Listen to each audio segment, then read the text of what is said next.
right, we got it. Hi guys, how you doing? Yeah, sorry, we just had to, kind of, you gotta realign sometimes. You gotta get in the same wavelength, to bring you the very best of comic books this week.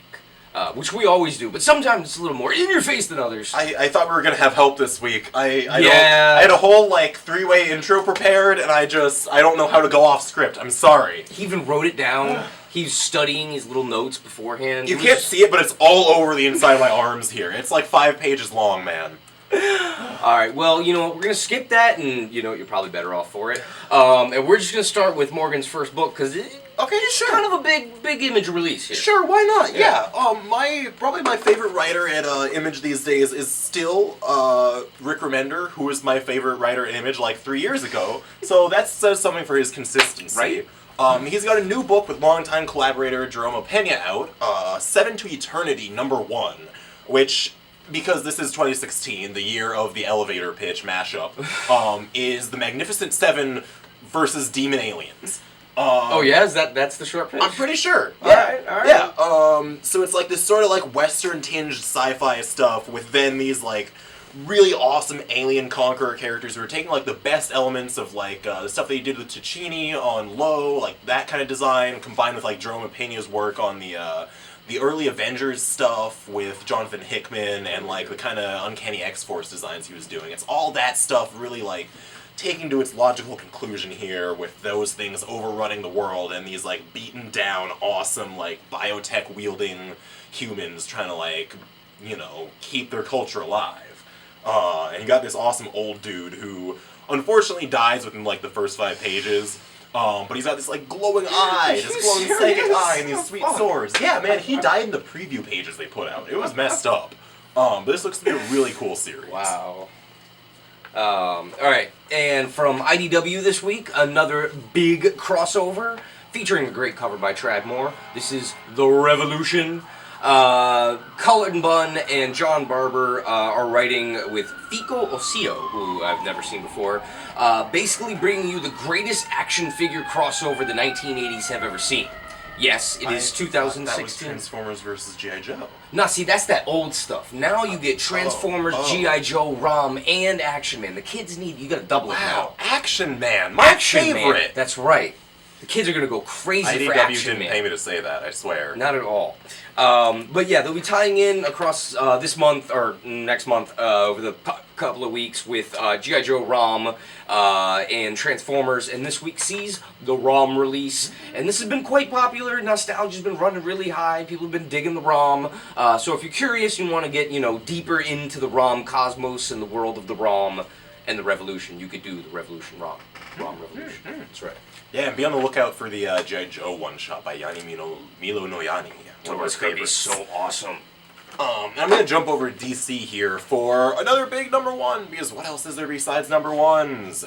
Francis Manapul brings you Trinity, about, yes, DC's big 3. Superman, Batman, and Wonder Woman. Because, you couldn't keep Batman, Superman running, you couldn't keep Wonder Woman, Superman running, so why not just combine them all? This is, again, the logical conclusion. It's 2016, and we're finally getting to the point where they're you know what, let's not keep everything separated. Let's just throw it all together, because people want it.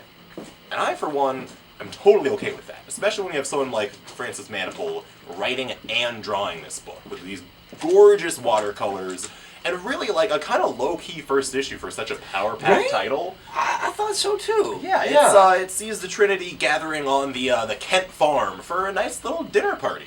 Yeah, it's kind of refreshing. It's pleasant. Yeah, it is pleasant. It's kind of the opposite of when Superman Wonder Woman launched, with Yeah, the big Tony Daniel General Zod action going on.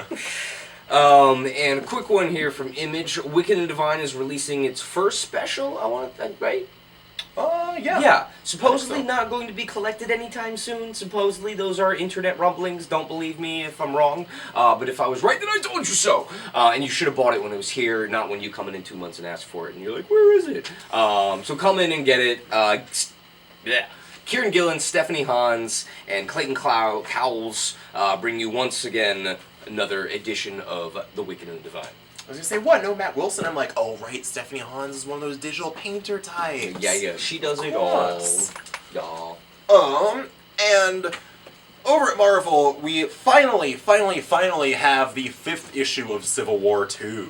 The clash between Tony Stark and Carol Danvers has finally come to an actual battle with the last pages of the last issue, and they actually fight for most of this one until they get swept up into another vision of a terrible death. Whoa. So, yeah, I was about to say something really bitter, but I'm just going to leave it at that. Civil War II, number 5. It's finally here. And on a way happier note, we have post-apocalyptic Dredd with beard. And without a shirt, and with a helmet. Let's just visualize that for a minute, alright? Shirtless, Judge Dredd, giant gun, rustly beard, probably some blood and guts from whoever he killed last, or judged last. Blood and guts. And then visor. That's right. Mm-hmm. Yeah. I'm and sold. Yeah, exactly. Dan McDade, Ulysses Farinas, and Eric Freitas bring you more awesome Judge Dredd adventures. It's kind of, at this point, Judge Dredd just comes out. People, you like Judge Dredd or don't.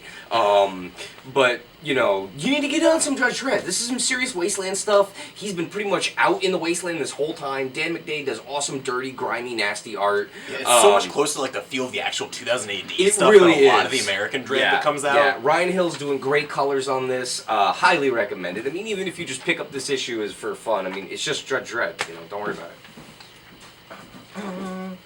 And I've got another crossover here for you, actually. This is Another the one? the first big crossover of DC Rebirth.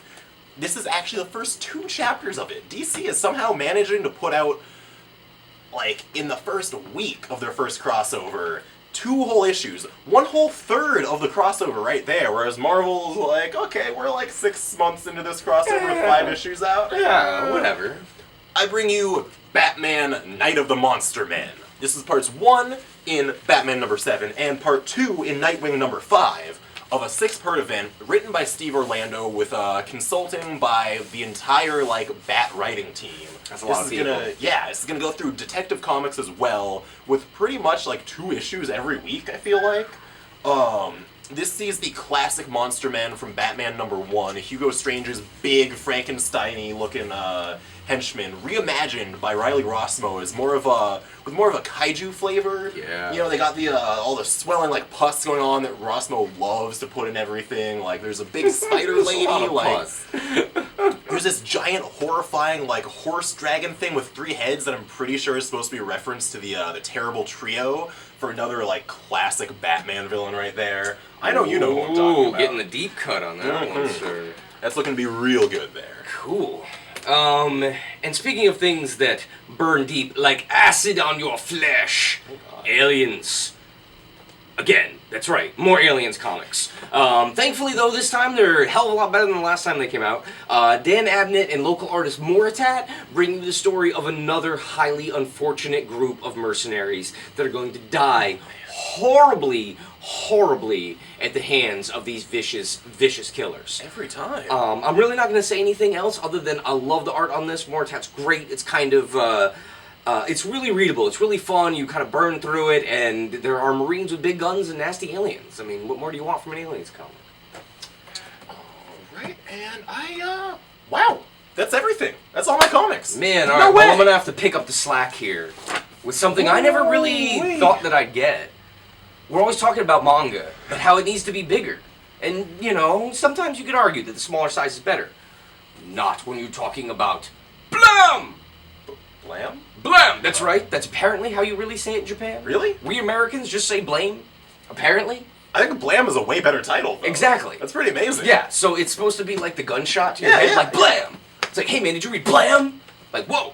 No. Blame. Yeah, blame if you were French. Tsutomu Nihei, absolute freaking master of the manga genre and other comic book stuff, brings you the beautiful cyberpunk dystopian, I guess, madness that is this comic. I can't tell you what it's about. I really have no idea, but it's brilliant. Truly amazing. Lots of cool, kind of Resident Evil in space a little bit. Dude has a giant gun, an even cooler bike, all sorts of stuff.